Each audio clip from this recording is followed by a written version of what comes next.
6 साल से मुगल सल्तनत इस सूरमे बंदा सिंह बहादुर का कुछ न बिगाड़ सके। इसने दुनिया की सबसे ताकतवर सल्तनत की नाक के नीचे अपने गुरु के सपनों का पंजाब बसाया, जालिमों का नाश कर जुल्मों से मुक्त पहला खालसा राज स्थापित किया। लाहौर से फिर निकला मानवता के इतिहास का सबसे क्रूर जुलूस। बंदा सिंह को जलील करने के लिए उसे शाही पोशाक पहनाई गई और उसके 3 साल के मासूम बेटे को कैदी बना 740 सिंगों के साथ दिल्ली ले जाया गया। शिवा है शुभ शुभ करते कब न डरो हे शिवा शुभ करते कब न डरो।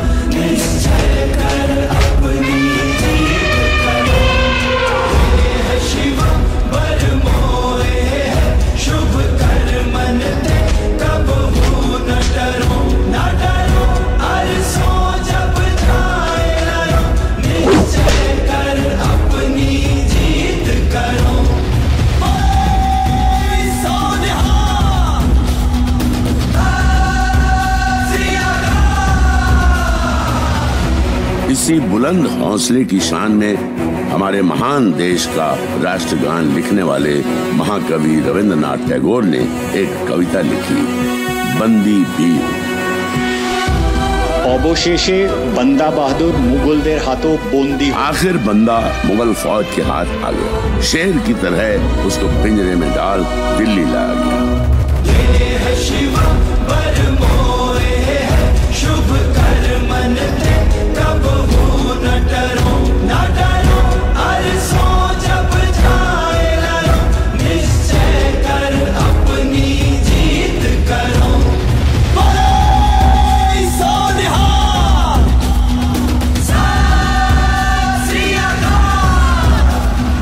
शहंशाह हिंदुस्तान, ज्यादातर सिंगों को हमने पंजाब में ही ठिकाने लगा दिया है और बचे कुचों की अकल ठिकाने लगाने यहाँ दिल्ली ले आए हैं। जो हमारा मजहब कबूल करे उसे रिहा करो और जो ना करे उसे फौरन अलविदा करो। आखिरी बार पूछ रहा हूँ, अगर कोई हमारा मजहब कबूल करता है उसको बख्श दिया जाएगा।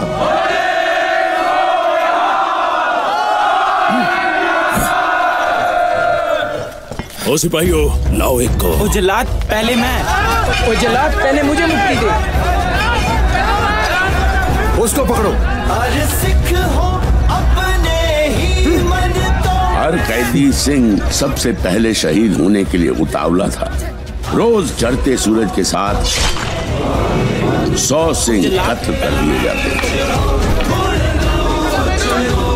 7 दिनों में 700 सिंह शहीदी पा गए।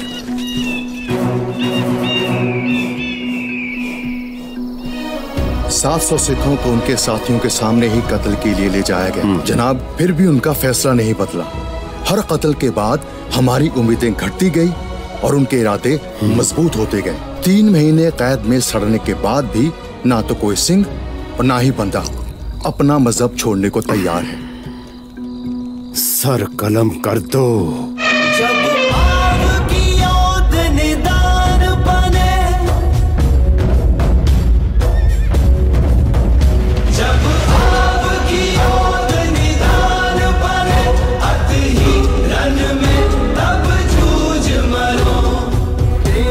डर तो नहीं लग रहा पुत्र? डर? वो क्या होता है? हाँ, तुझे कैसे पता? वो तो सिंगों में होता ही नहीं। हाँ, जैसे बाबा फतेह सिंह में भी नहीं था। उनसे सीख लिया कि धर्म के लिए अटल कैसे रहना है। चल, हुक्म हुआ तो अपने बच्चे का खुद कत्ल करेगा। सिंह औरतों और बच्चों पर कभी वार नहीं करते। इस हैवानियत के तुम महारथी हो। काजी ने बंदा सिंह के बेटे को जल्लादों के हवाले कर दिया। बंदा ने उसकी लाल दस्तार को चूमा और उसके कान में कहा, वाहेगुरु जी की फतेह। बेटे के चेहरे की तरफ देखा और निर्भय होने के लिए कहा। बेटे ने भी वाहेगुरु जी की फतेह गरज कर जवाब दिया, मैं निर्भय हूँ। उसने कहा। बेटा वाहेगुरु जी की फतेह उचारते हुए जमीन पर गिर पड़ा। सत श्री अकाल। बंदा सिंह,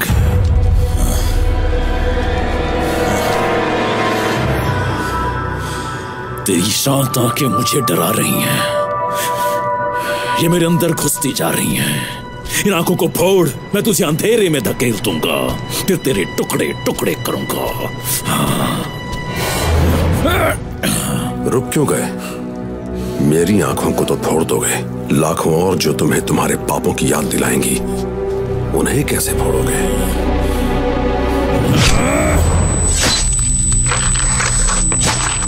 बंदा सिंह बहादुर के जिस्म को जंबूरों से नोचा गया, बोटी बोटी कर दिया गया। मुगलों की ये दरिंदगी भी बंदा सिंह को आखिरी सांस तक उसके उस खालसा पंथ से टस से मस नहीं कर सकी।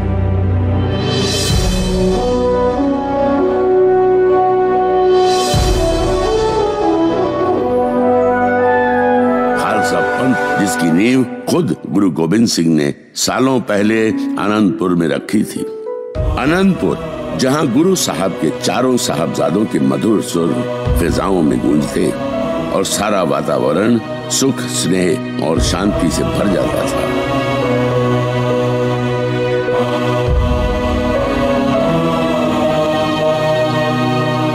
आनंदपुर साहब की रौनकों को किसी की नजर लग गई।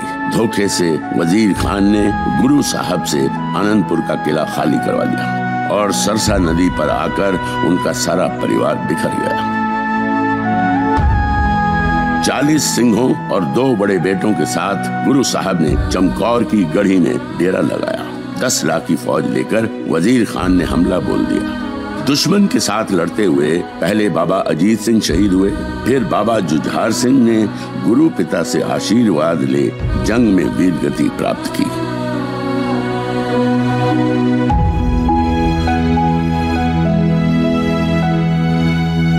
गंगू के लालच ने माता गुजरी जी और छोटे साहबजादों को वजीर खान के खूनी पंजों में सौंप दिया, जिसने काजी के साथ मिलकर छोटे साहबजादों को दीवार में जिंदा चिनने का फतवा जारी करवा दिया।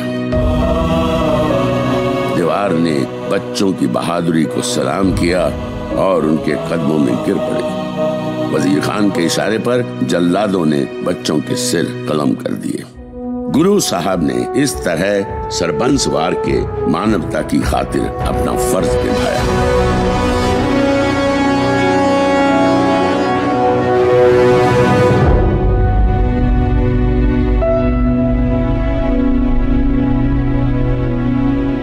(1708) सरहंद। 3 साल बीत गए थे।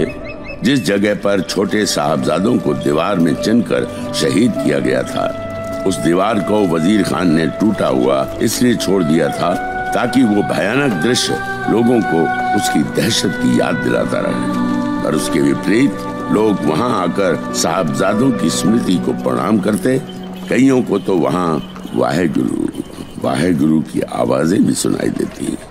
और तो और कोई श्रद्धालु हर महीने उनकी शहीदी के दिन वहां जोत जला जाता। कौन जला जाता पता नहीं चलता था। आज भी इस महीने की वही तारीख है। वजीर खान की दहशत के सामने वो कौन सा सिर था जो झुकने के लिए तैयार नहीं था।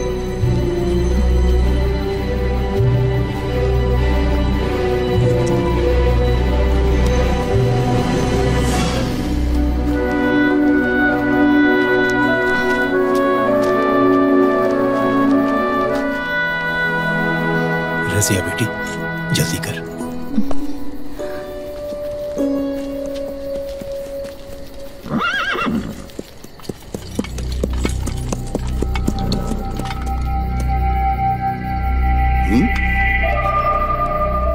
कमरुद्दीन, ये जोत किसने जलाई? पता नहीं जनाब, मैं तो नमाज पढ़ने गया था।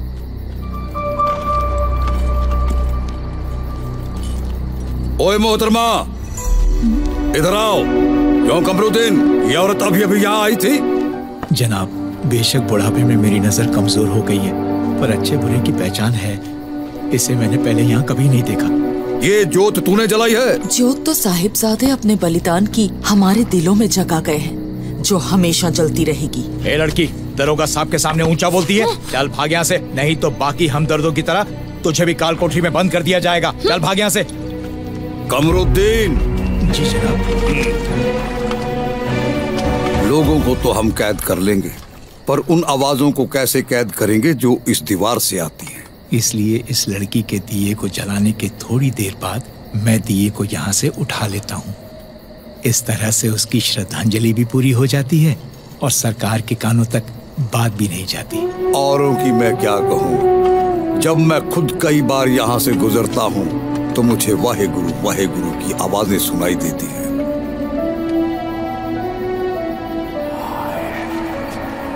सुना जनाब?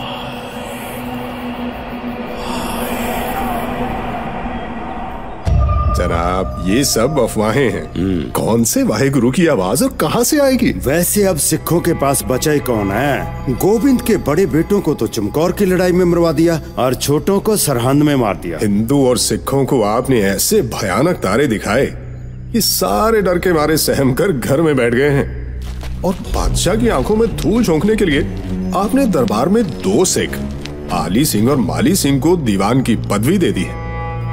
तो बता दीजिए, वो कौन सी परेशानी है जो आपको अपनी ही उंगलियों के पटाखे बजाने के लिए मजबूर कर रही है? गोविंद, सिखों का गुरु, जो हमेशा मेरी मार से बचता रहा, मैंने उसके बच्चों तक को मरवा दिया, फिर भी उसने आकर मेरी चौखट पर सर नहीं झुकाया। मैं चाहे सारे सिखों को क्यों ना खत्म कर दूं, जब तक उनका गुरु जिंदा है, मेरी समस्या जैसी की तैसी बनी रहेगी।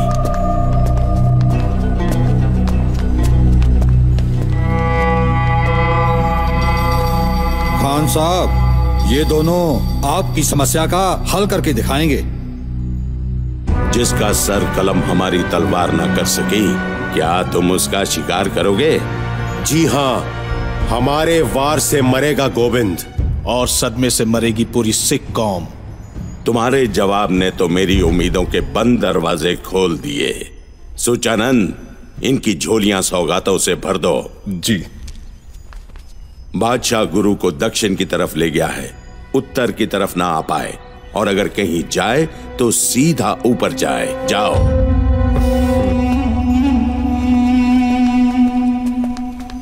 गुरु की हत्या? खान साहब, अपनी सोच के बारे में दोबारा सोच लेना, कोई बुरी बात नहीं। उस गुरु की मौत में ही मेरी जिंदगी है, इससे पहले कोई और मुसीबत मेरी तरफ आए।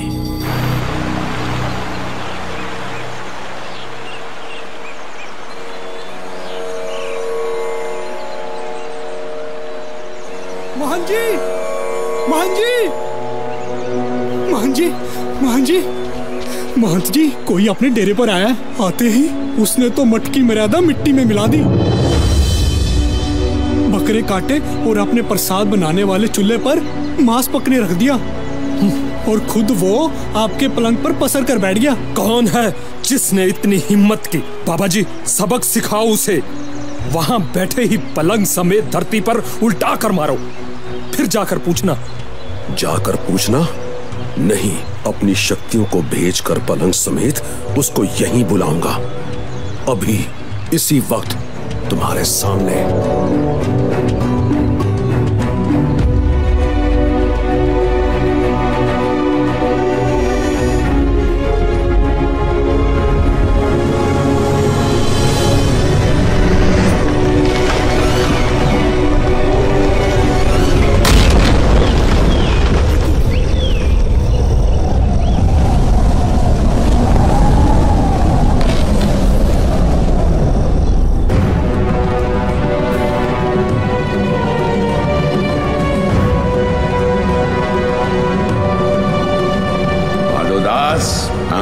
अहंकार के अंधकार से निकल सच्चाई की रोशनी में आ।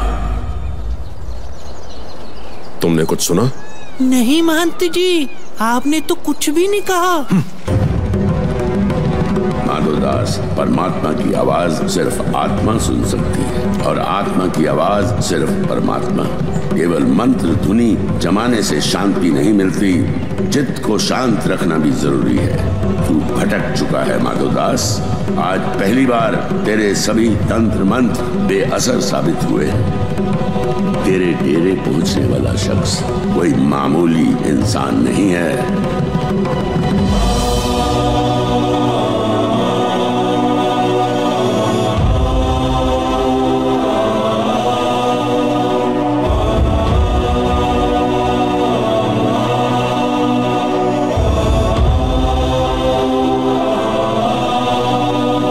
नाराज लगता है तू हमारे से। तू यही सोच रहा है ना कि इन्होंने तेरे डेरे की पवित्रता भंग कर दी? माफ करना महाराज, मेरे पवित्र स्थान पर निर्दोष जीवों की हत्या हुई है। उनके खून से आश्रम की मिट्टी लाल है। अब मैं यहां ध्यान नहीं लगा सकता। गुरु साहब ने कहा, यही तो मैं तुमसे जानना चाहता हूँ कि बाहर जब मुगल सैकड़ों निर्दोष बेकसूर इंसानों को बकरों की तरह हलाल कर रहे हैं, वो कौन सा ऐसा मंत्र है जो सरेआम हो रहे अत्याचार की तरफ तुम्हारा ध्यान नहीं जाने देता? राजौरी के रहने वाले हो तुम। तवी, सतलुज, ब्यास, रावी, जमुना, गंगा, नर्मदा, इन नदियों को पार कर गोदावरी के पास आ डेरा लगाया है। मेरी मानो, एक बार फिर से सफर शुरू करो। रास्ते में तुम्हें गरीब, मेहनतकश, रोते हुए किसान मिलेंगे। उनके आंसू पोंछना। उनकी मुस्कुराहट के पीछे बैठा परमात्मा तुम्हारा इंतजार कर रहा है। अंतर्यामी, आप कौन हैं? गुरु साहब ने कहा, वही जिनको तुम जानते हो। ऐसे नहीं माधो, मन की आंखें खोल।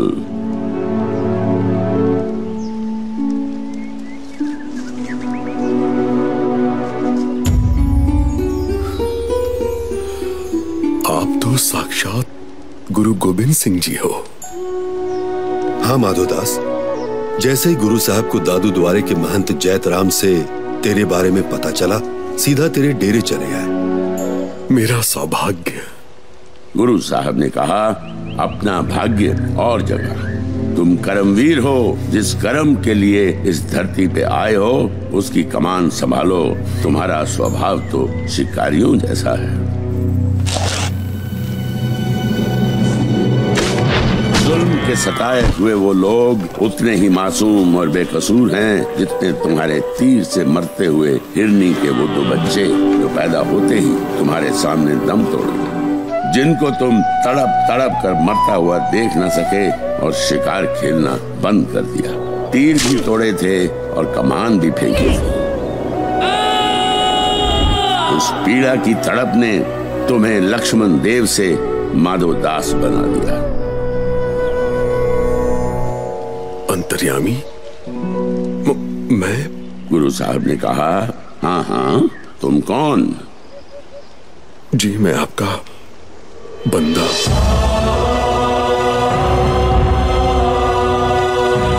वो कौन से पापी हैं जो बेकसूर लोगों का खून बहाते हैं? कैसे सजा देगा उन लोगों को?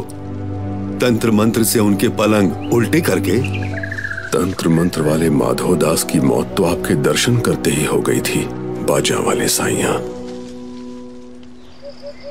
अब आपके सामने आपका बंदा है। अब आप अपने इस बंदे को ऐसा सिंह बनाओ जिसकी तलवार किसी बेगुनाह पे उठे ना और किसी पापी को बख्शे ना।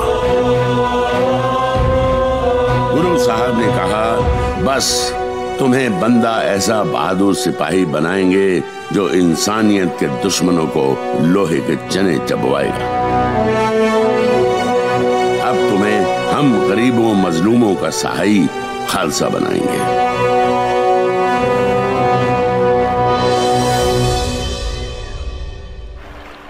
नांदेड़ में गुरुजी ने अपना डेरा गोदावरी नदी के किनारे लगाया। वहां का वातावरण बड़ा ही मनोहारी था।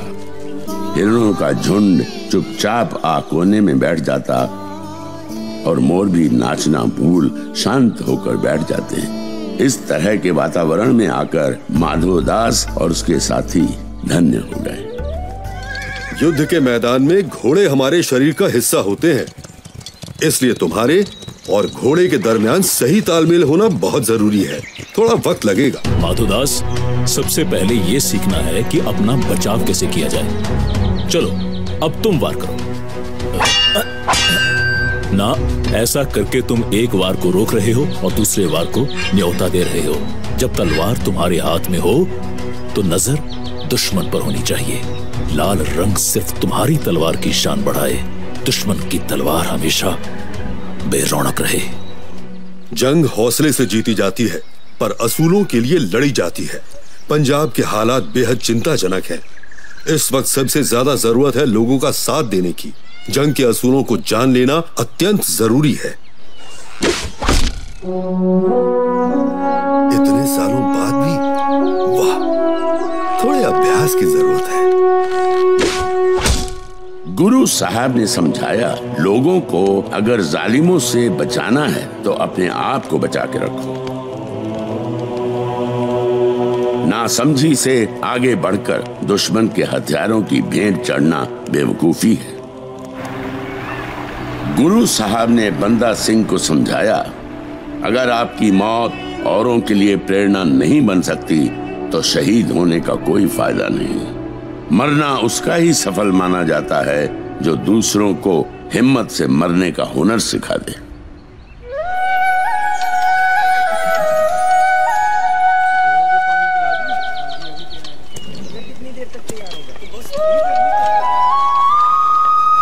ये जगह गुरु साहब ने कमाल की चुनी है। कमाल जगह का नहीं है, गुरु साहब का है। जहाँ भी जाकर बैठ जाते हैं वहीं एक नया आनंदपुर बसा देते हैं। सच कहती हूँ, अगर माता सुंदरी जी, माता साहेब कौर और भाई मणि सिंह जी यहाँ नांदेड़ आ जाते तो उनका भी यहाँ से जाने को दिल नहीं करता। मैंने सुना है कि गुरु साहब की देखरेख में आनंदपुर में जो रौनकें थीं, वैसी रौनक की मिसाल कहीं नहीं है। मैं गुरु साहब के बारे में सब कुछ जानना चाहता हूँ। आप तो उनके साथ काफी सालों से है ना? बताओ ना। माधोदास, दरबार सजते ही अनगिनत संगतें आती जाती, हर तरफ खुशी का माहौल था। इन खुशियों को और भी चार चांद पता है कब लगते? कब भाई साहब? जब गुरुजी के चारों साहिबजादों को इलाके में हंसते खेलते देख लोगों के चेहरे खिल जाते। साहिबजादे, साहिबजादे, साहिबजादे, साहिबजादे।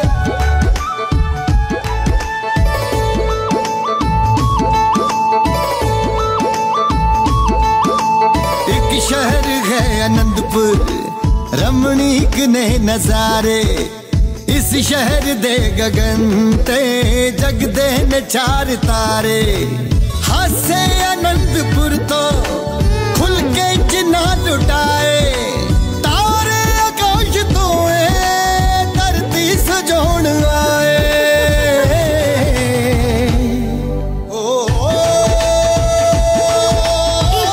एक बार और वीर जी।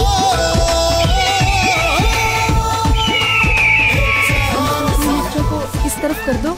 जत्थेदार जोरावर सिंह और जत्थेदार फतेह सिंह, दरबार में औरंगजेब और वजीर खान को पेश करो। कोई औरंगजेब बनने के लिए तैयार ही नहीं हो रहा। हाँ वीर जी, कोई भी वजीर खान नहीं बन रहा। खबरदार, इस वक्त हम किसी के वीर जी नहीं, राजा हैं राजा, और वो भी बहुत गुस्से वाले राजा। फतेह सिंह, राजा तो बड़े गुस्से वाला है। कोई बात नहीं, कल हमारी बारी है। दोषियों को पेश करो, नहीं तो तुम दोनों को बर्खास्त कर दिया जाएगा।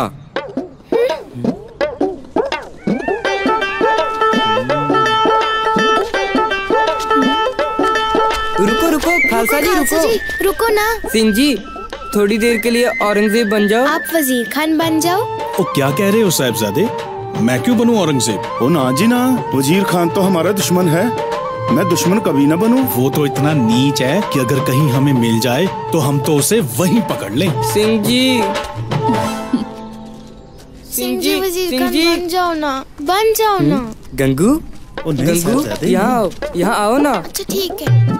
ऐसा करो गंगू, थोड़ी देर के लिए औरंगजेब बन जाओ। नहीं साहबजादे, गुरु माता जी ने मुझे जल्दी बुलाया है। आपने अपने गांव खेड़ी जाना है ना? अगर आप हमारी बात मानोगे तो हम गुरु माता जी को कहकर आपको 8 दिनों की छुट्टी दिला देंगे। अगर ये बात है तो फिर ठीक है। वजीर खान बन जाओ। वजीर खान ही औरंगजेब? नहीं, वजीर खान। मैंने इसको पहले देखा था। पहले आप दोनों भाई फैसला कर लो कि मैं वजीर खान हूँ या औरंगजेब। उसका फैसला हम करेंगे। हमें पहले औरंगजेब की जरूरत है। हाँ तो महाराज, औरंगजेब हाजिर है। औरंगजेब, आपको हम अपने गुरु दादाजी पर किए जुल्म की सजा देना चाहते हैं, पर हम निहत्थे पर वार नहीं करते, इसलिए आपको हमारे साथ युद्ध करना पड़ेगा। अगर आप जीत गए तो सजा माफ, और अगर हम जीत गए तो आपको हमारा मुल्क छोड़कर जाना पड़ेगा। महाराज, मेरी औकात नहीं है जीतने की। मैं बिना युद्ध किए ही आपका मुल्क छोड़कर जाने के लिए तैयार हूँ। बहुत देर हो गई है, गुरु माता जी मुझ पर गुस्सा होंगे। मैं चलता हूँ। महाराज, औरंगजेब तो भाग गया। देख लेना, एक दिन सभी मुगल ऐसे ही हमारा मुल्क छोड़कर भाग जाएंगे। महाराज, बहुत मेहनत की है आपने। औरंगजेब तो भाग गया, अब आपको भूख लगी होगी, चलकर कुछ खा लीजिए। नहीं, अभी हमें बहुत काम है। सोच लो महाराज, मक्खन के साथ गरम गरम चूरमा तैयार है, क्या ख्याल है? मक्खन चूरमा दरबार बर्खास्त किया जाता है। दादी माता। पुत्र, मक्खन तो निकल आए तभी दूंगी ना। पहले बड़ा खाएगा तभी तो बड़ा होगा। क्यों, छोटे पहले खा के बड़े नहीं होते? जो बड़ा ना छोटा, उसने तो भूखा ही रह जाना है। प्रेमो, इधर आ। मधानी को भी पता है तुम्हारी भूख का। आज तो पहले से भी कहीं ज्यादा मक्खन निकला है। बच्चों को मक्खन दे दे।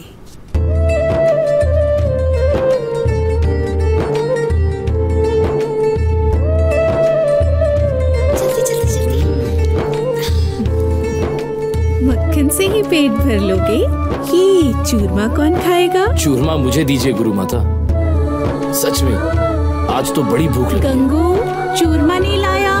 ये रहा माता जी। गंगू, तू 8 दिन की छुट्टी के लालच में औरंगजेब बनने को तैयार हो गया। अगर तुझे बड़ा लालच दिया जाए तो भला तू क्या कुछ करने को तैयार हो जाएगा? नहीं जी, मैं तो बस ऐसे ही खेल रहा था। खेल में भी रिश्वत लेना ठीक नहीं है। हाँ जी, जी, जी। पुत्र, तुम सुबह से कहाँ गए थे? गुरु माता जी, पहाड़ी राजाओं और मुगल फौज की नीयत कुछ ठीक नहीं लग रही। गुरु पिता के साथ बैठे सलाह मशवरा कर रहे थे। वीर जी, पर हमारे सिखों की फौज मुगलों की फौज से कम क्यों है? शेर गिनती में कम होते हैं, पर राज पूरे जंगल में करते हैं। जोरावर सिंह, शेर की तरह आजा। हाँ हाँ वीर जी, ये देखो। वीर जी, मुझे भी खिलाओ, मुझे भी खिलाओ। ओहो फतेह सिंह, तू एक तरफ हट जा, तू अभी छोटा है। देखो वीर जी, उतना खुद नहीं जितनी बड़ी डंडी उठाई फिरता है। पहले हमारे जितना तो हो जा, फिर आके हमारे साथ ऐसे खेल खेलना। फतेह सिंह जी, अब जाओ यहाँ से।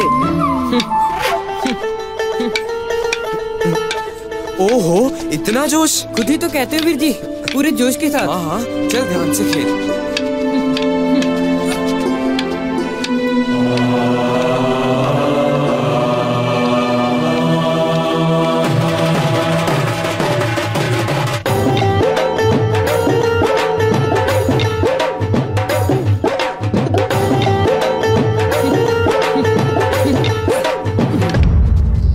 आपके जितना हो गया हूँ, अब नहीं आप मुझे रोक सकते।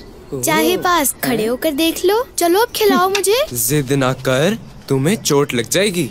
फिर क्या हुआ, खेलते हुए चोटें तो लगती ही हैं। ये खेल नहीं, ये गतका है जो युद्ध के मैदान में काम आता है। फिर तो मैं जरूर सीखूंगा, मैं भी युद्ध पे जाऊंगा। अब जल्दी जल्दी खिलाओ मुझे, नहीं तो मैं अजीत वीर जी को बताऊंगा। चल फतेह सिंह, पीछे हट जा। वीर जी खेलो ना। हाँ हाँ, चल ध्यान से खेल। आज किसी को डांट पड़ेगी, आज किसी को डांट पड़ेगी, डांट पड़ेगी, डांट पड़ेगी। खेलो ना। फतेह सिंह, क्या हो गया तुझे? मुझे अजीत वीर जी ने कहा है कि अगर मेरी कोई बात ना माने या मुझे कोई तंग करे, मैं उनको जाके बताऊं। वीर जी खेलो ना। हाँ हाँ तो खेल। आज किसी को डांट पड़ेगी, आज किसी को डांट पड़ेगी। ओहो, आओ तशरीफ लाओ। चलो चलो चलो चलो। ध्यान से, कहीं लग ना जाए। बाबा फतेह सिंह के सर सजी दस्तारे देख गुरु साहब ने निहंगों की प्रथा शुरू की थी। फतेह सिंह छोटे और सबके लाडले थे, इसीलिए सिख संगत निहंगों को भी गुरु साहब की लाडली फौज कहकर बुलाती है। आनंदपुर के धोखे, सिरसा के कहर, गंगू के लालच और चमकौर के घमासान युद्ध के बाद मुगलों के कड़े पहरे को भेदते हुए गुरु साहब माछीवाड़े से सलोनी गांव होते गांव जटपुरे से गुजर रहे थे कि रास्ते में उनको रायकोट वाले चौधरी राय कल्ला मिले। सच्चे पातशाह जियो, मैं तो आपके पालकी में दर्शन करके धन्य हो गया। और कोई सेवा है तो हुक्म कीजिए। गुरु साहब ने कहा, किसी भरोसे वाले समझदार गुरुमुख प्यारे को सरहंद भेजो। हम माताजी और छोटे साहबजादों का हाल जानना चाहते हैं। सरहंद की तरफ से आ रही हवाओं में बेचैनी सी है। गुरु पातशाह जियो, मेरे नौकर नूरा माही की बहन का निकाह सरहंद में हुआ है। इसको हम अभी भेज देते हैं और किसी को शक भी नहीं होगा।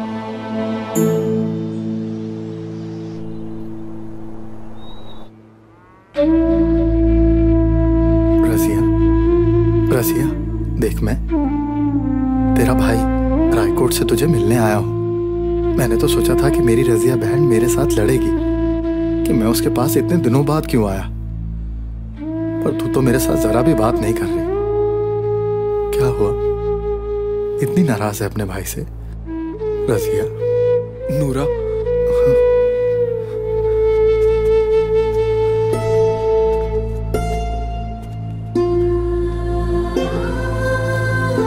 मुझे सब कुछ खुलकर बताओ, इसे असल में हुआ क्या है? गुरु गोविंद सिंह के छोटे साहिबजादों को जब दीवार में चुनवाया गया था, रसिया उस जगह से थोड़ी ही दूर खड़ी थी। लकीवीरे, टोडरमल ने वजीर खान से जगह खरीदी। अब वो उसी जगह पर माता और बच्चों का संस्कार कर रहा है। और यहाँ क्या हो रहा है लक्की? बड़ी हिम्मत दिखाई।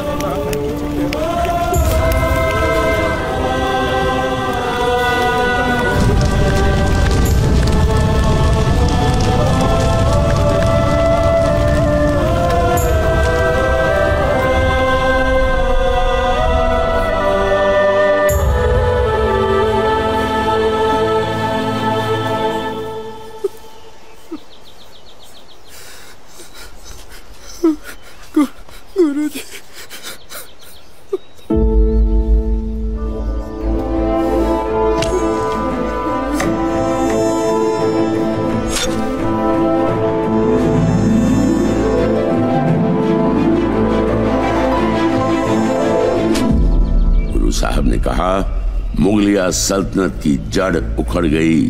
अब इसके दिन उंगलियों पर गिने जा सकते हैं।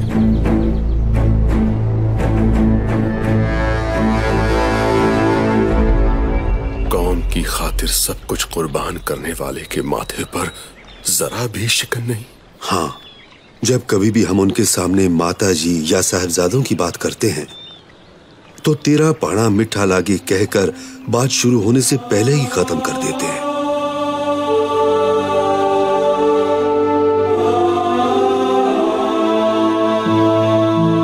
आज के दीवान की समाप्ति होने से पहले अगर संगत में किसी ने कुछ पूछना हो तो पूछ सकता है। गुरुजी, अगर कोई पाप करता है तो क्या उसको इसी जन्म में भोगना पड़ता है? हाँ, बिल्कुल। गुरु साहब ने समझाया, पापों का हिसाब यहां ही देकर जाना है।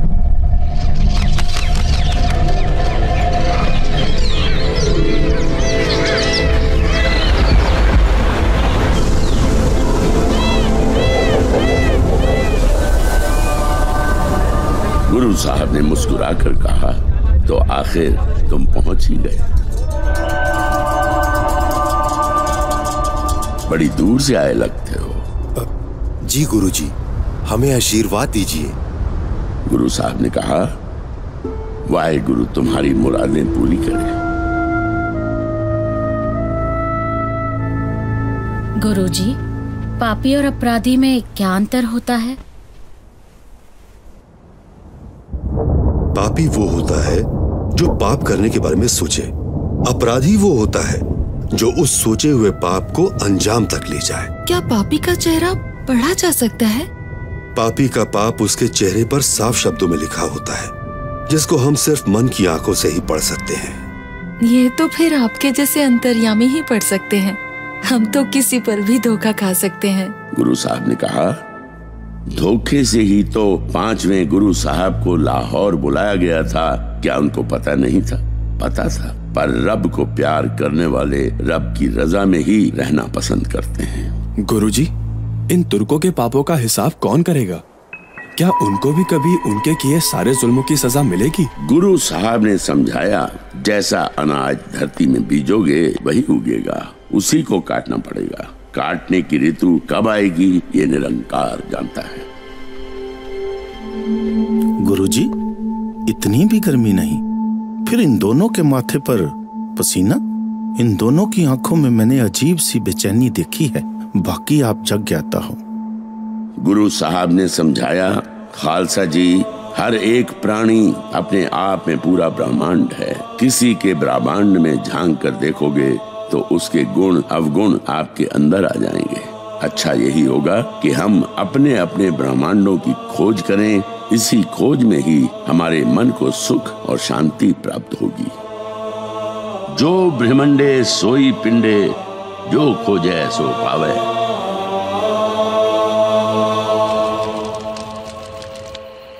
क्या सोच रहा है? किसी की पीठ पीछे वार करना मुझे तो ठीक नहीं लग रहा। कमाल है, पहली बार मिलकर गुरु का इतना असर हो गया तेरे पे। देखा नहीं वो कैसे मुस्कुरा रही थी, जैसे उन्हें पता हो कि हम क्या करने आए हैं यहाँ। मैं तो उनकी मुस्कुराहट देखकर ही डर गया। गुरु साहब की आंखों में कितनी सच्चाई है, देखा तूने? मैं अपने शिकार की आंखों में उसे मारने के बाद देखता हूँ, ये देखने के लिए कि वो मर गया या नहीं। मैं तो कल सुबह ही वापस जा रहा हूँ। वही रूहानी गुरु के नए चेले, वो जिसका नाम वजीर खान है ना, उसके अंदर शैतान की रूह है। उसने तेरे इसी गुरु के बच्चों को कितनी बेरहमी से मारा था, याद है ना? अगर यहाँ से खाली हाथ गए ना तो वो तेरे साथ तेरे सारे परिवार को उससे भी ज्यादा बेरहमी से मारेगा। अब रब का नाम ले और शांत होकर सो जा। 2-4 दिनों में मैं गुरु का काम तमाम कर दूंगा। तू बाहर पहरा देना बस। शुक्रिया। ये पंजाब का नक्शा है माधोदास, इस नक्शे को ध्यान से देखो। ये अनंतपुर साहिब, ये सरहंद और ये चमकौर। इस नक्शे पर से जालिमों का नामो निशान मिटा देना है।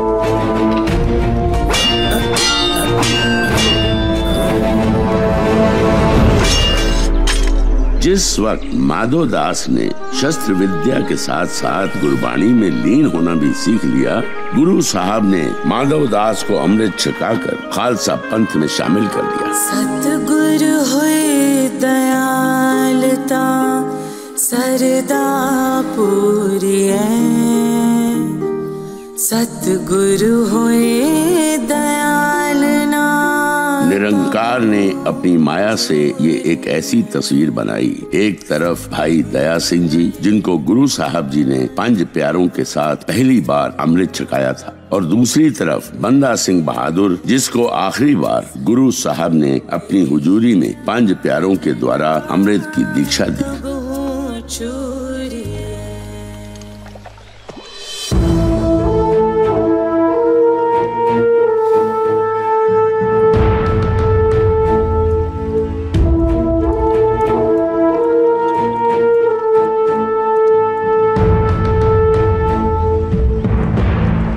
जब मैं पहली बार सिंह सजा था ना बंदा सिंह, तब मेरे भी यही हाव भाव थे।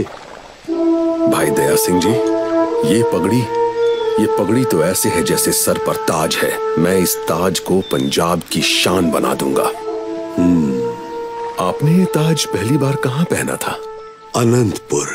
जब भी आप अनंतपुर कहते हो मुझे परिवार का बिछड़ना याद आ जाता है। सरसा नदी पर बिछड़ने के बाद माता सुंदरी जी की गुरु साहब जी के साथ मुलाकात कहाँ हुई थी? रायकोट से गांव दीने कांगड़ होते हुए गुरु साहब ने तलवंडी गांव पर जाकर डेरा लगाया। धीरे धीरे संगतें जुड़ने लगी। और वजीर खान? बादशाह ने सरहद बैठी हुई फौजों को दिल्ली बुला लिया और वजीर खान शांत होकर बैठ गया। बंदा सिंह देखते देखते तलवंडी में ऐसी रौनक हो गई कि पांव रखने की जगह नहीं थी। माता सुंदरी जी उस वक्त दिल्ली में थी। यह खबर उन तक पहुंची। आओ सुखा सिंह, कैसे आए हो? सब ठीक तो है ना? गुरु साहब, साबों की तलवंडी पहुंच गए हैं। फिर से भारी संख्या में लोग आ रहे हैं, दीवान सज रहे हैं, संगतें जुड़ रही हैं। ओए भले आदमी, ये तो खुशी की खबर है। तुझे देखकर तो मेरे हाथ पैर ठंडे हो गए थे। मैंने सोचा पता नहीं क्या हो गया। तू ठहर यहाँ, मैं अभी जाकर ये खुशी की खबर माता सुंदरी जी को। रुको भाई मनी सिंह जी, ये खुशी मेरी घबराहट का कारण नहीं है। अच्छा? चारों साहिबजादे और माता जी। ओए क्या हुआ साहिबजादों और माता जी को? बस एक दो को छोड़ के आपके साहिबजादों के सारे कपड़े तैयार हैं। माता जी, वाहिगुरु ने आपकी अरदास परवान कर ली है। सुखा सिंह बड़ी अच्छी खबर लेके आया है। गुरु साहब जी इस वक्त तलवंडी में है। फिर से संगत जुड़ने लगी है। वहाँ दीवान भी सजते हैं। तेरा लाख बार शुक्र है मेरे दाता, तूने मेरे दिल की मुराद पूरी की। हम सब अभी इसी वक्त साबों की तलवंडी के लिए तैयारी करेंगे। भाई सुखा सिंह जी, आपके मुंह में घी शक्कर। समझ नहीं आ रही मैं आपका कैसे शुक्रिया अदा करूं। आपने हमें जीवित कर दिया। सुखा सिंह मुझे ये बता रहा था कि मेरे चारों लाल के बारे है ना सुखा सिंह? वो चारों? हाँ, बोलो। वो चारों वहीं पे। वो चारों वहाँ है तो फिर देर किस बात की? जल्दी करो, दिल करता है अभी उन चारों को कस के सीने से लगा लूं। ऐसा लगता है जैसे अपनी औलाद का स्पर्श महसूस कर रही हूँ। अपने बेटों को मिलने की बड़ी चाहत है। जल्दी तलवंडी पहुँचते हैं। बड़े चाह से चले चलो माता साहिब कौन? बता अब सुखा सिंह, मैं तेरी बातें माता जी को कैसे बताऊं? हे सच्चे पातशाह, हमारे में तो हिम्मत नहीं माता जी के सीधे और चाहत भरे दिल को ठेस पहुंचाने की।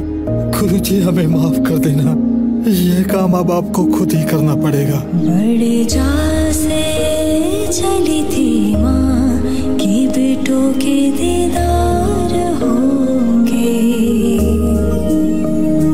जब गले से लगेंगे बेटे मेरे और सामने दातार होंगे।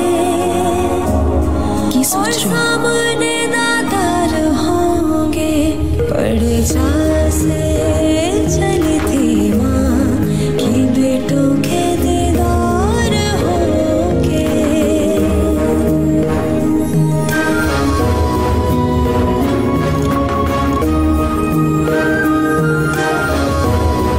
भाई मनी सिंह जी, और कितनी देर लगेगी? बस पहुंचने ही वाले। पहुंचते ही चूरमा बनवा देना, मेरे लाल बहुत खुश होकर खाते हैं। अभी मेरे सामने किसी सेवादार से कह दो। अभी कहता हूँ माता जी। फकीर सिंह, बहुत सा चूरमा बनवा कर गुरु साहब के पास पहुंच जाना।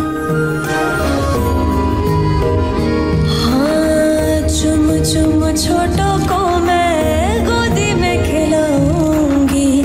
बड़ों को कलेजे से कस के लगाऊंगी, कस के लगाऊंगी। मेरे दिल में रहेंगे चैन बन के। मेरे दिल में रहेंगे चैन बन के। और आँखों के खुमार होंगे। और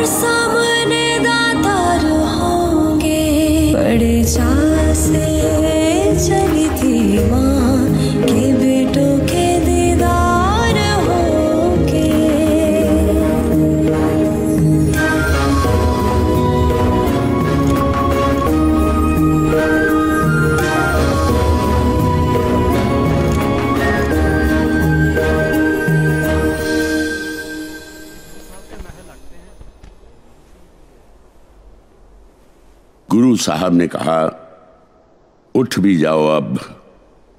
आने जाने, मिलने बिछड़ने के साथ ही निरंकार की दुनिया चलती है। भाग में लिखा जीव आत्मा को भोगना पड़ता है। संजोग विजोग दोए कार चलावे, लेके आवे पाग। बच्ची और माता जी कहीं नजर नहीं आ रहे। निरंकार की रजा में खड़े गुरु साहब ने कहा, पर मैं तो माता को भी देख रहा हूँ और बच्चों को भी। कहाँ है? गुरु साहब ने कहा, मेरे सामने माता जी भी हैं और ये बच्चे भी हैं। जी मैं अपने बच्चों के बारे में पूछ रही हूँ। गुरु साहब ने कहा, मैंने भी बेगानों की तरफ इशारा नहीं किया। जी मैं माता जी और चारों साहिबजादों के बारे में पूछ रही हूँ। गुरु साहब ने कहा, इन पुत्रन के शीस पर वार दिए सुत चार मुए तो क्या हुआ, जीवत कई हजार।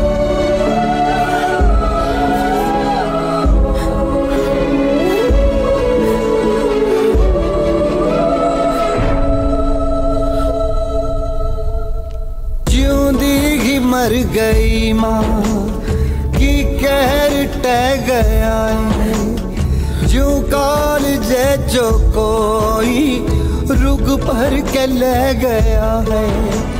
माँ वार वार देखे करके हजार जेरा, पुत्रा बगैर दिसदा सारा जहां मेरा। होनी ने सी बिछोड़े मुड़ के नहीं मिला।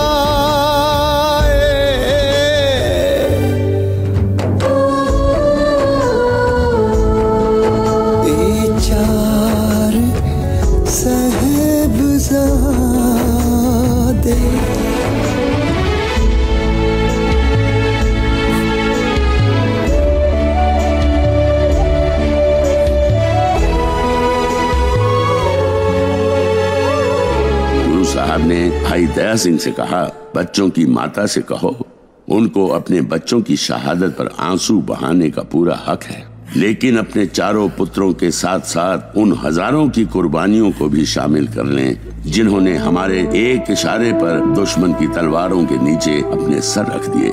वक्त गवाह है, जब जब भी चमकौर की गढ़ी का दरवाजा खुला, मेरे 5 सिंह दुश्मन का सामना करते हुए शहीद हो गए। फिर क्या हुआ अगर उनमें मेरे बेटे भी थे? क्या मैं अपने बेटों का शोक मनाऊं और बाकी सबको भूल जाऊं? हरगिज नहीं। ये बेइंसाफी मैंने न कभी अपने खालसे के साथ की है और ना ही कभी करूंगा। माताजी, चूरमा तैयार है। मैंने तो चारों के लिए चूरमा बनवाया था, आपने तो मेरी झोली इन सब से भर दी। इन सभी में बांट दो।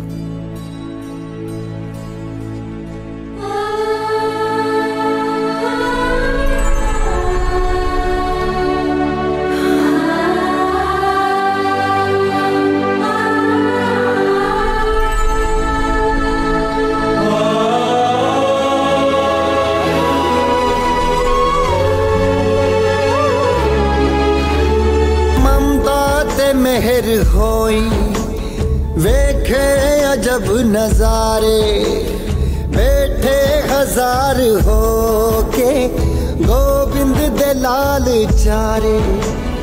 पुत्रा च खाल से विच ना फर्क है ना दूरी, भरता रहे ने आपे ही खाते चूरी। दाते ने पुत हजारा चोली मेरी छिपाए। चार साहिबजादे, हजार साहिबजादे, 4 साहिबजादे।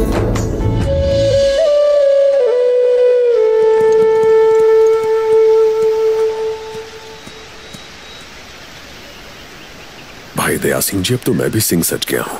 गुरु साहब मुझे भी आप सबके साथ सरहंद ले जाएंगे और वहां जाकर हमें हिसाब लेना होगा साहिबजादों के खून के हर कतरे का। जल्दी पंजाब चलो, ये वजीर खान चुप बैठने वालों में से नहीं है। गुरु को मारने के लिए 2 पेशेवर कातिल भेज दिए। मुझे तो ये फिक्र है कि बच्चों पर जुल्म करके और पीठ पीछे हमला करने की आदत डालकर कहीं आप सूरमाओं की तरह युद्ध में लड़ना ही ना भूल जाओ। क्या होगा अगर कभी गुरु के साथ आपका जंग में मुकाबला हो गया तो? जंग की नौबत तो तब आएगी जब वो गुरु जिंदा बचेगा। बड़ी बेगम आपको समझाते इस दुनिया से रुखसत हो गई। मुझे अपनी जान की कोई परवाह नहीं। ये जुल्म ना करो। अब मैं कुछ नहीं कर सकता। जहरीले सांप शिकार पर निकल चुके हैं, बस अब डसने की देर है। आजा।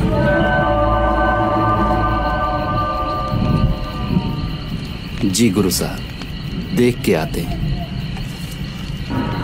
तंबू में ही रखा था ना? हाँ हाँ, तू चल तो सही।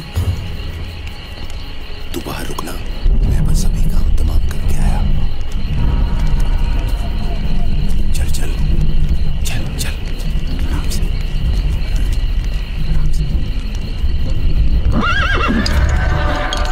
इतनी रात में इन घोड़ों को क्या हुआ?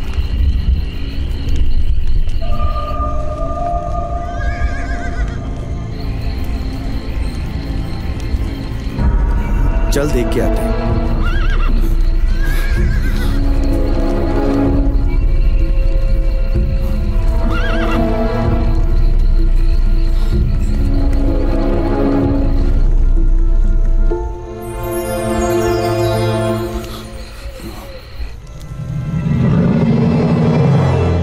यहाँ तो सब ठीक है।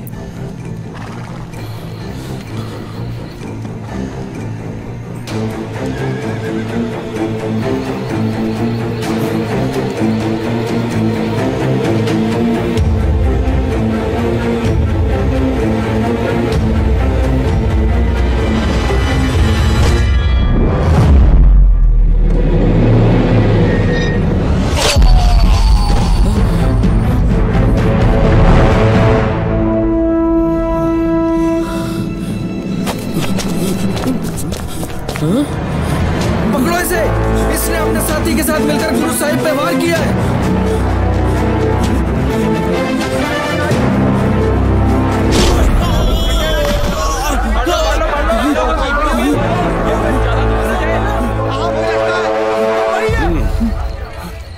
कौन है तू?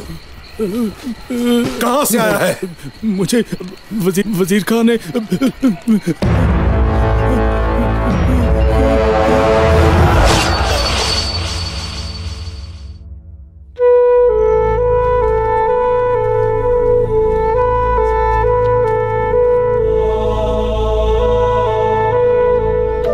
गुरु साहब का जख्म काफी गहरा था।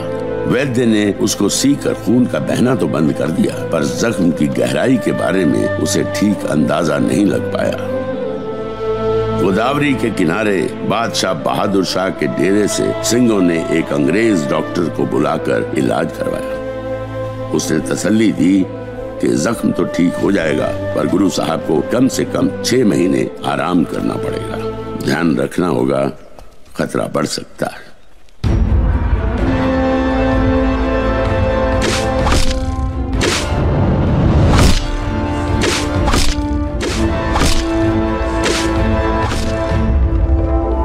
बंदा सिंह, मैंने कहा था ना आपसे, वो शांत नहीं बैठेगा। जालिम वजीर खान। पंजाब से संदेश आया था कि गुरु साहब के भेजे पैगाम घर घर पहुंच गए हैं। लोग घरों की छतों पे खड़े होकर सच्चे बादशाह की राह देख रहे हैं। गुरु साहब की छाती का जख्म उनको घोड़े की लगाम नहीं पकड़ने दे रहा था, इसलिए उन्होंने कुछ चुने हुए सिंघों की मौजूदगी में अपने 5 प्यारों की सहमति से अपने घोड़े के शहसवार को नियुक्त करने का फैसला सुनाया। पंजाब को जाने वाले जत्थे की अगुवाई बंदा सिंह बहादुर करेगा। जो हुक्म गुरु साहब जी। मैं इसको अपनी कुछ सौगातें भेंट करना चाहता हूं। ये हैं हमारे तरकश के 5 तीर।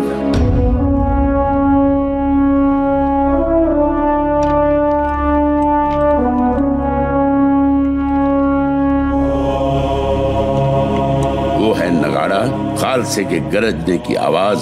ये है केसरी निशान, खालसे की पहचान। अब हम बताते हैं कि हम किस रूप में तुम्हारे साथ होंगे।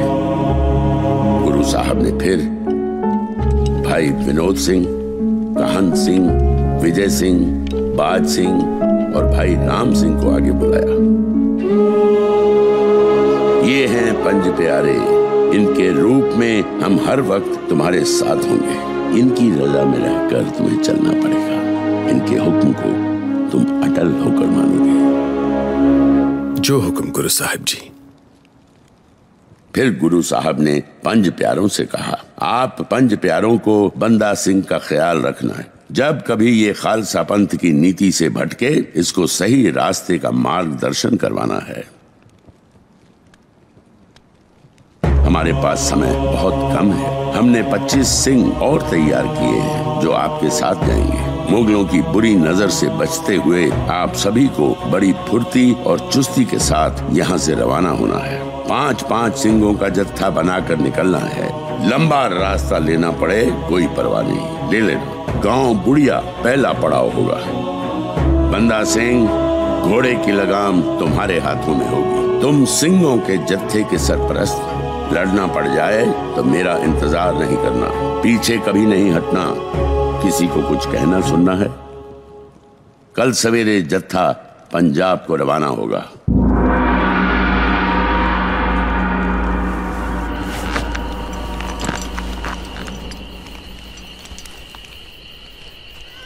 तू तो एकदम पठान लग रहा है। हाँ, कोई भी पहचान में नहीं आ रहा। मुगलों की बुरी नजर से बचकर जो निकलना है।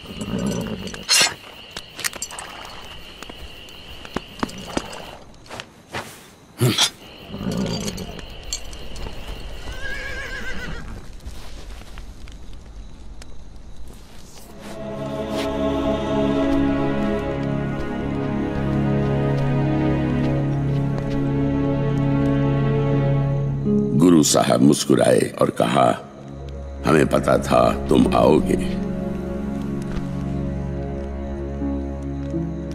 कोई सवाल? जी, सिंह तो और भी बहुत हैं जो शुरू से आपका साथ देते आ रहे हैं, फिर आपने इस बंदे को ही क्यों? गुरु साहब ने कहा, तुम्हारे सवालों में ईमानदारी है बंदा सिंह। हमें काफी समय से किसी योद्धा की तलाश थी, इसलिए हम तुम्हारे मठ में पलंग पर विराजमान हुए थे। गुरुजी, इतना विश्वास दिलाता हूं कि मैदान जंग में बंदे का खंडा खड़केगा जब तक आप आकर कमान नहीं संभालते।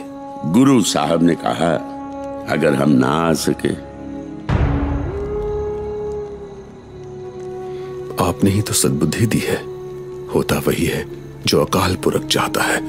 उसकी मर्जी को मैं आपका हुक्म समझ लूंगा।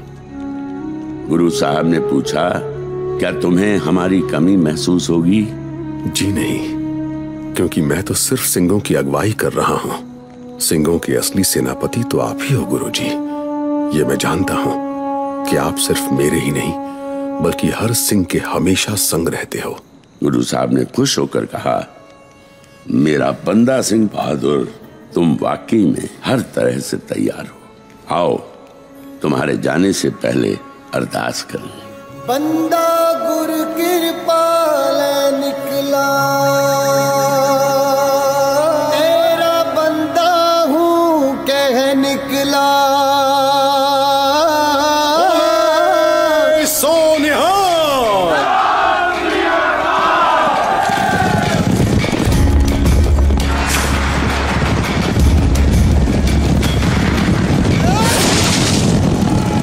बंदा गुर कृपाल निकला, तेरा बंदा हूँ कह निकला। बन अमन का बादल बरसेगा, बिजली पर जुल्म पे कड़केगा। बंदेगा हो बंदेगा, खंडा बंदेरा खंडा खड़केगा, खंडा खड़केगा, बंदेरा खंडा खड़केगा।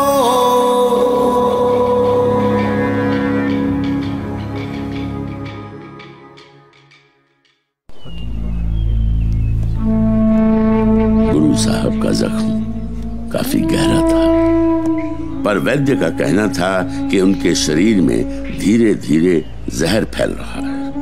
सिंह ये सुनकर बहुत घबराए हुए थे। गुरु साहब ने उनको बुलाकर समझाया कि चिंता करने की कोई जरूरत नहीं, रब की रजा में ही सबका भला है। गुरु साहब ने फिर दया सिंह जी से कहा, ग्रंथ साहब जी का प्रकाश करो, हम एक रस्म अदा करना चाहते हैं।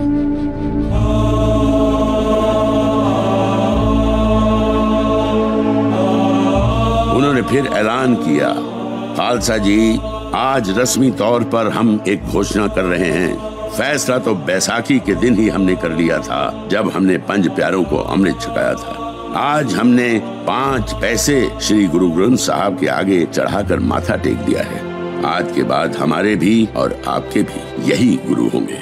अब से कोई भी देहधारी गुरु नहीं होगा।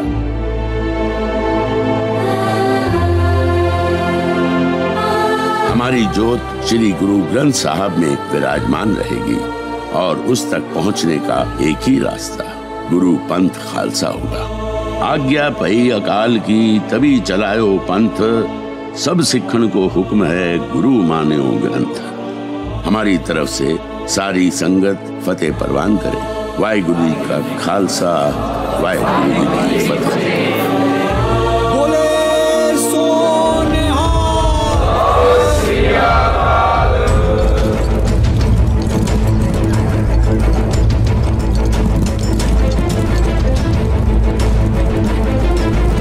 बंदा सिंह जी, हमले की शुरुआत हम नहीं करेंगे। अगर उन्होंने हमला किया तो फिर खत्म हम करेंगे। ओए, रुको, कहाँ जा रहे हो? अपने घर। तलाशी लो इनकी। हम तलाशी नहीं देंगे। अच्छा, बड़ा टेढ़ा सुर है तेरा। तेरी तो जब भी कोई नेक काम के लिए जा रहा हो उसे टोकते नहीं।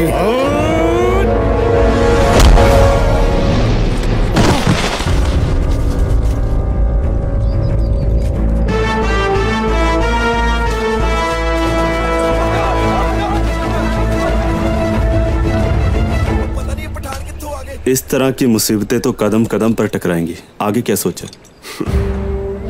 जहां तू मेरे वल है ता क्या मोह छंदा, तुद सब किछ मैनू सौंपया जा तेरा बंदा। श्री गुरु ग्रंथ साहब जी को गुरगद्दी सौंपने के बाद जिस शाम गुरु साहब ने संगत को दोबारा इकट्ठा किया, उस दिन नांदेड़ में सुबह बड़े अनहोने ढंग से हुई थी। पंछी चहचहाए नहीं, मोर हिरन मस्ती करने की बजाय उदास आंखों से गुरु साहब के डेरे की तरफ देखते रहे। संगत भी घबराई हुई थी। गुरु साहब ने संगत को समझाते हुए कहा, खालसा जी, हमारी आपसे ये आखिरी मुलाकात है। आखिरी मुलाकात?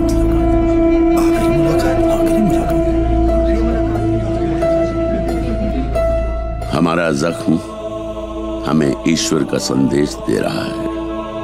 कुछ देर बाद हम अपनी अंतिम सांस लेंगे। रब के वास्ते गुरुजी, ऐसा मत कहिए। सच्चे पातशाह हमें छोड़कर जा रहे हो, ये उचित नहीं है। गुरु साहब ने समझाया, जैसे निरंकार के दिए हुए श्वास पूरे होते हैं, मौत इंसान को अगले सफर का मुसाफिर बना देती है। ना पहली पातशाहियां दुनिया छोड़कर गईं, ना हम जाएंगे। हाँ, अकाल पुरख के हुक्म से ये 5 तत्वों का शरीर छोड़कर हम सदा के लिए परमात्मा में विलीन हो जाएंगे। फिर जो हमें सच्चे दिल से याद करेगा, हम उसके पास हाजिर हो जाया करेंगे। आप सबने आज से पर्चा शबद्दा पूजा अकाल पुरख की दीदार खालसेदा सिद्धांत पैरा देना।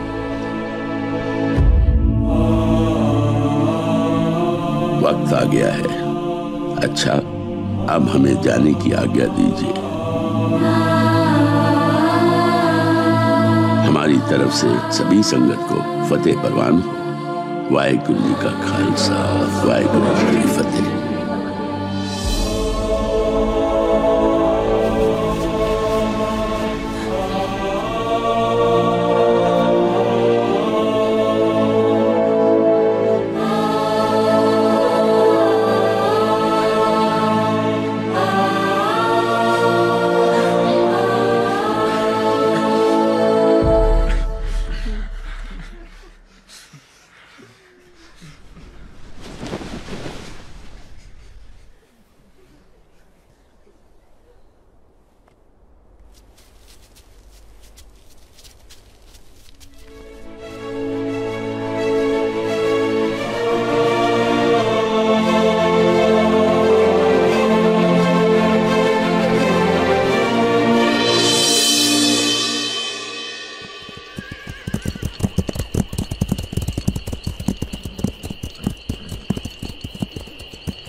आप तीनों के लिए बहुत जगह है, आ जाओ, अंदर आ जाओ।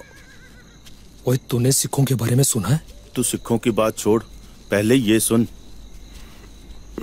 मैंने सुना गोदावरी किनारे बैठा बहादुर शाह सेना के साथ दिल्ली को लौट गया। दक्कन में फैली बगावत अब शांत हो गई है। तू सिखों के बारे में क्या कह रहा था? अब तो लगता है नांदेड़ बैठे सिंह भी पंजाब को लौट जाएंगे। क्यों? बुरी खबर है, उनके 10वें गुरु गोविंद सिंह इस दुनिया से चले गए। क्या हुआ था? बीमार थे? नहीं, सुना छाती पर कोई जख्म था जिसका जहर सारे शरीर में फैल गया था।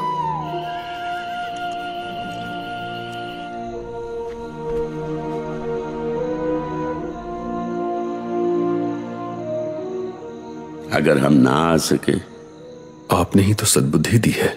होता वही है जो अकाल पुरख चाहता है। उसकी मर्जी को मैं आपका हुक्म समझ लूंगा। मुबारका, मुबारका, मुबारका। इतनी खुशी तो मुझे खुदा कभी दिल्ली के तख्त पे बिठा दे तो भी नहीं मिलेगी जितनी आज गोविंद की मौत की खबर सुन के मिली है।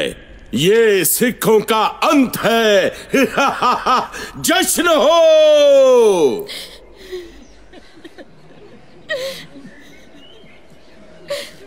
यूं लगता है जैसे सिर पर आसमान ही नहीं रहा। पिता की मृत्यु के बाद पुत्र को परिवार की जिम्मेदारी की पगड़ी पहनाई जाती है, इसलिए गुरु साहब हम हजारों को पगड़ियां पहनाकर चले गए हैं। अब उनके सपनों को पूरा करने की जिम्मेदारी हम सबकी बनती है। ये आप क्या कह रहे हैं? गुरु साहब को कुछ नहीं हुआ, उनको अपने सिंहों की बहुत चिंता है। देखो, सोचते सोचते कहीं गोदावरी की तरफ निकल गए होंगे। भाई दया सिंह जी, जाइए ढूंढिए उनको, जाइए।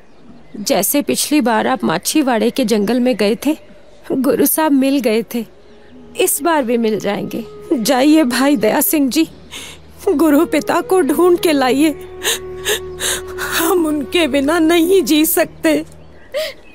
किसी को तो पूछिए, गोदावरी नदी के किनारे किसी को तो पूछिए। माता जी, आप ही पूछिए, किसी से तो पूछिए। पूछूंगी, सबसे पूछूंगी। एक बार माता गुजरी जी मिल जाए, उनसे जरूर पूछूंगी, जिन्होंने ऐसे अनोखे लाल को जन्म दिया। जरूर पूछूंगी। बोल माँ गुजरिए, बोल माए भोलिए, दस तेनू पता सी के ना तेरे पुत जे पुत होना नहीं जहान ते, होनी नहीं हो तेरे जई माँ। दस तेनू पता सी के ना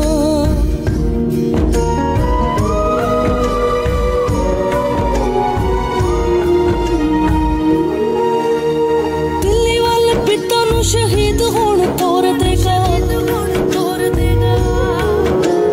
रीस कौन करू तेरे लाल दी। दिल का ते झंझुआ ते सिर उत्ते वार देगा, अपने हिस्से दी छां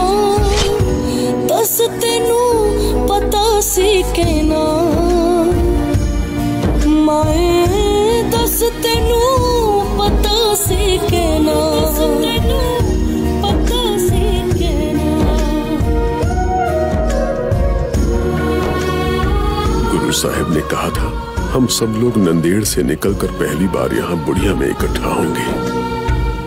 पता नहीं था यहाँ बैठकर दुख साझा करेंगे। पुत्ते ओदे पंज नाम पंज में दा खालसा है,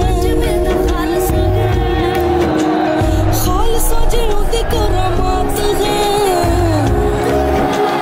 चारे पुत्ते वार के वे जाके उतरा हुआ दा खालसे च नाम ते निशान। दस तेनू पता सी के ना, हाँ दस तेनू पता सी के ना, पता सी के ना।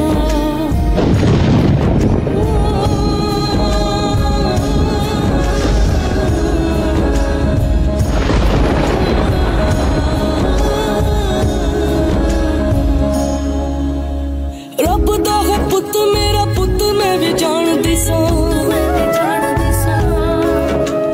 बेड़ा इन्हें हिंद दा है तारना। रब दिया बंदियां नू रब वालों हुंदा सदा डोलना ते बोलना मना। जान दी मैं सब कुछ सा, हाँ मैनू पता सीगा, हाँ मैनू पता सीगा। पांच प्यारों ने मिलकर फैसला किया है कि अब पीछे नहीं हटना। नम आंखों से मंजिल धुंधली नजर आती है। अपनी आंखों से आंसू पोंछो और दुश्मन की आंखों से नींद उड़ा दो।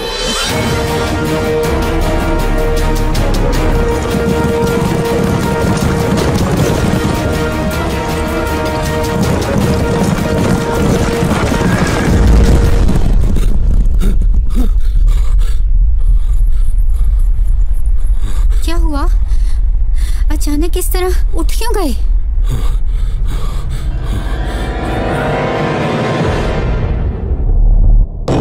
ये सिर्फ चिट्ठी नहीं, आजादी की किताब का पहला पन्ना है। जो पढ़ेगा जोश से भर उठेगा। इनको पंजाब के हर इलाके में पहुंचा दो। पंजाब दूर नहीं, चिट्ठियां मिलते ही लोग भारी संख्या में हमसे जुड़ने के लिए आ जाएंगे। पर हम तो खुद तंगी में हैं। उन सब का ख्याल कैसे रखेंगे? जब कोई मुश्किल आए और जहां हमारा जोर ना चले, बस कलगीधर पिता के आगे अरदास करो। सिर ऊपर ठाडा गुरसूरा, नानक ताके कारज पूरा। तंगी तोशी भी दूर हो गई और दिल्ली भी नहीं जाना पड़ा। इन लुभाने सिखों के 10 बन से हमारी मुश्किलें दूर हो गई। ये क्यों भाग रहा है? बंदा सिंह जी, कुछ लोगों का झुंड हमारी तरफ आ रहा है।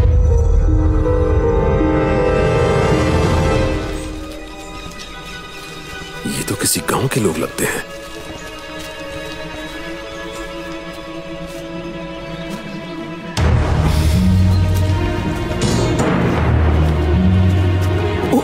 ये तो डाकू है, चलो भागो।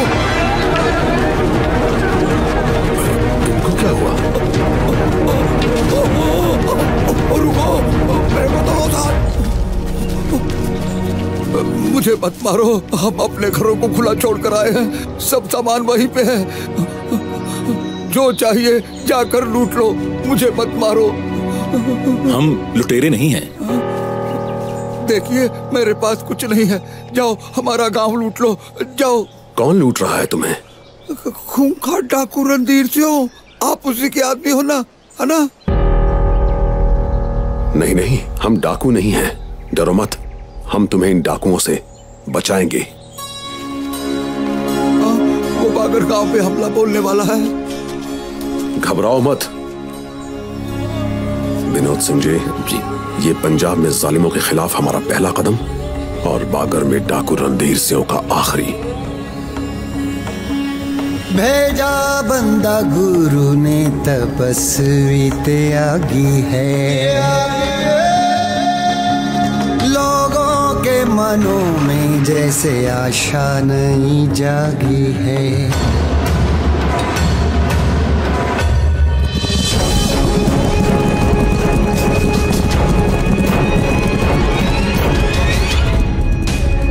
उस्ताद, गांव खाली है। जाओ घरों को लूटो और जिस घर से कुछ नहीं मिलता उसे आग लगा दो। रणधीर सिंह!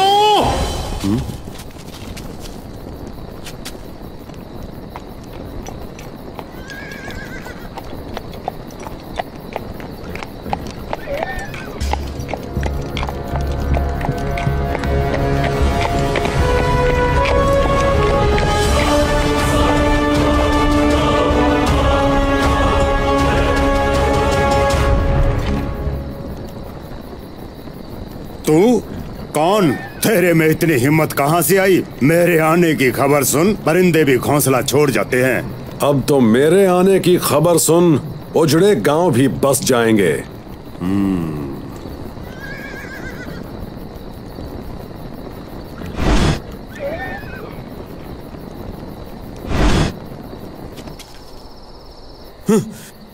जिसके ऊपर मुगलों का हाथ हो उस रणधीर सिंह के साथ टक्कर।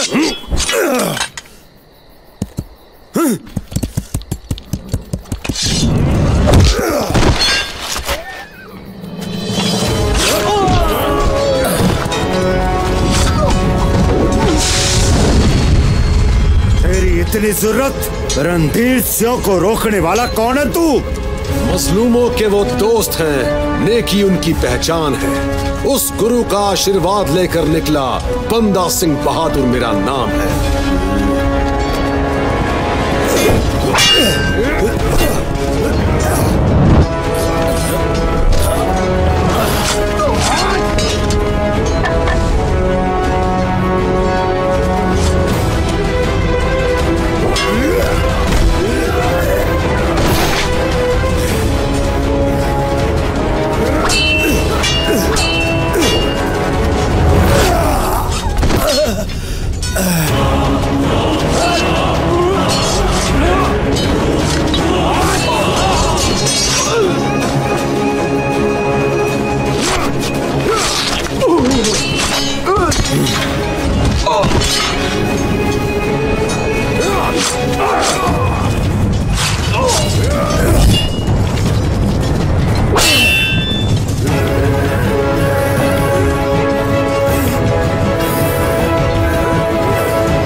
सिंह कभी निहत्थे पर वार नहीं करते। ये ले।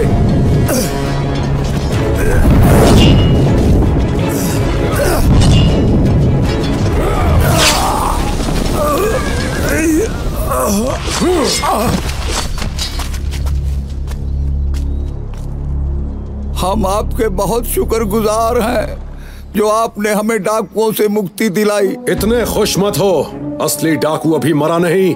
असली डाकू मुगल हैं। अगर सच्ची आजादी चाहते हो तो आप सबको अपने लिए लड़ना पड़ेगा।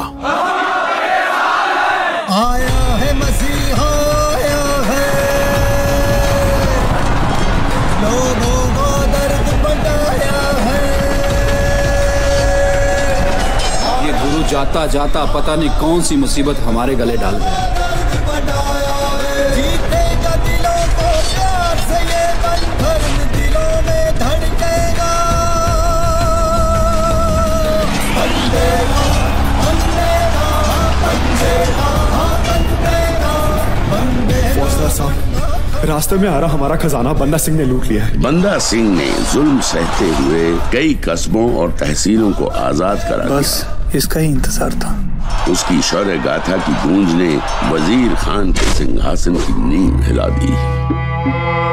क्यों आली सिंह, माली सिंह, सिखों का एक और गुरु पैदा हो गया। दिल्ली के आसपास पंजाब के छोटे मोटे कस्बों को जीतकर वो क्या समझता है सरहद पे हाथ डालेगा? ये सभी सिखों को हमारे सरहद में ही आकर क्यों मरना होता है?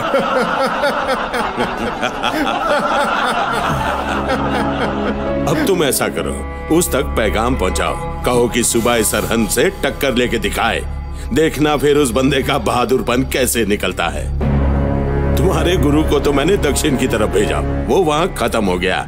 इस गुरु के बंदे की हड्डियां का तो मैं सुरमा बनाकर सरहद के लोगों की आंखों में डालूंगा।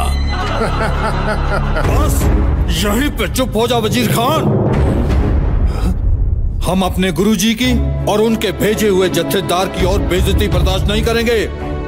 इतनी हिम्मत? हाँ, याद करो इसी कचहरी में खड़े होकर छोटे साहबजादे ने क्या कहा था जब जनाब ने पूछा था अगर तुम्हें आजाद कर दिया जाए तो तुम क्या करोगे?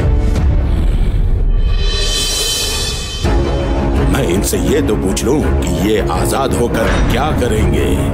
वही करेंगे जो हमारे गुरु पिता कर रहे हैं और जो सिंघों की आने वाली नस्लें करेंगी। आखिरी सांस तक जुल्म और बेइंसाफी के खिलाफ लड़ेंगे। वो कैसे? हम अपने गुरु पिता के सिंघों को फिर से इकट्ठा कर फौज तैयार करेंगे। वही